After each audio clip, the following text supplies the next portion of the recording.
And he got a spook rod, a frog rod, a chatterbait rod, a 7.7 heavy, and then a 7.7 extra heavy. Today I want to talk about this set of rods that I just built for my good buddy Jay. Jay actually owns a rod brand himself and he's a builder himself, so it was really neat to kind of have him come over. You know, we talked rod blanks, we talked different techniques and whatnot. And I'm going to go over all of these builds literally from the grip choice. He wanted everything murdered out, so everything's 100% black. We used black pigment in our finish, so there is no clear coat at all on this rod except for back here on this split grip section. Jay has built rods for himself, so he knows what he likes. These rods are a little bit on the heavier power side than what most people are used to. Just to give you an idea, we used a 30 to 50 pound blank for his 7.7 flipping rod, which is really, it's very difficult to create the perfect flipping rod because everybody wants something different. And that's where the custom shines, because we could build the perfect flipping rod for Jay, but other people may not think that that's the perfect flipping rod.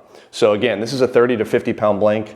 It's an extremely heavy blank, guys. I use this rod blank actually to build swim bait rods. It's rated for 3 to 8 ounces, and Jay's gonna be flipping the big weight on that. With his spook rod, we made it a little bit heavier than our traditional spook rod. The frog rod, we did the same thing. Chatterbait rod, we did the same thing. So I'm gonna talk to you guys about the grip choice. Jay likes EVA. He's never used the heat shrink before, and I kind of sold him on it just because we get really, really good feedback on the heat shrink. There is EVA underneath this heat shrink.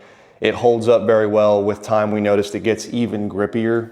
And I tell everybody, it feels similar to a wind grip, but the problem with wind grips is over time, about a year of fishing, they start to get like hairy and fuzzy. If you've had wind grips, you know exactly what I'm talking about. I've never heard anyone say, oh, I've had wind grips for 5 years and they held up perfectly. They do start to shred over time. The cool part about this too, or even if you have wind grips, is you could take the wind grip material off and you can put this heat shrink over it. This is available all over the internet. We got this heat shrink at Mudhole. It's something that I sold Jay on, and I really think he's gonna like it.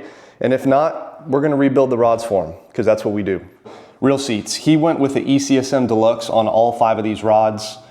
I tell everybody, you're either gonna like an ACSM or an ECSM depending on how you hold that rod. He went with the ECSM, that's what he likes to do. We threw a double lock nut on there. Of course, we went with black stainless steel. We did a drop shot hook keeper on there. We ramped the epoxy up to the reel seat. We used a Fuji winding check that snaps into that ECSM. I really like those winding checks.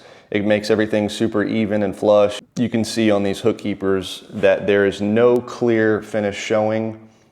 So it is actually 100% black because of that black pigment we added. So for his guides, Jay wanted durability, and in my opinion, the most durable guide on the market is a recoil. We've had a lot of success with it, a lot of really good feedback with it. I mean, you can literally flex these guides a lot before they eventually will break. If you sit here and you flex it for 20 minutes, it will eventually break, but we're not doing that. We're using these fishing rods to fish with, but in case of an accident happens, if he pulls it out of the rod tube and his reel face may be facing up and one of those guides clip the top of his rod locker, he's gonna be saved. So I think recoils are fairly important because, again, 3rd day of a tournament, you're in a rush, whatever, you're not thinking straight, you pull that rod out of the rod locker, and if you happen to nick your guide is gonna stay on there. Not only that, but they're a fraction of the weight. They're extremely lightweight. He went with recoils on every single rod. 3 of these rods have the K reverse guide.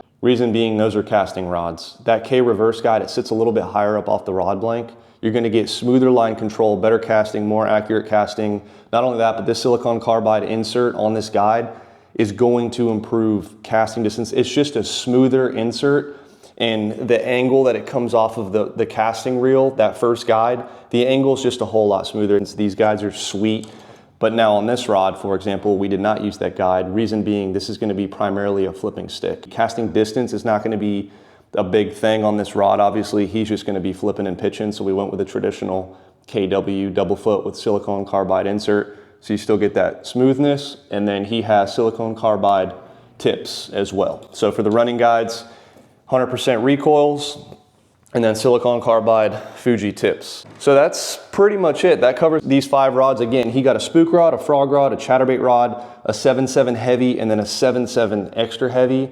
We got all the measurements written down. We got everything saved because we think Jay's gonna come by and order more rods once he uses these. So we're looking forward to his feedback.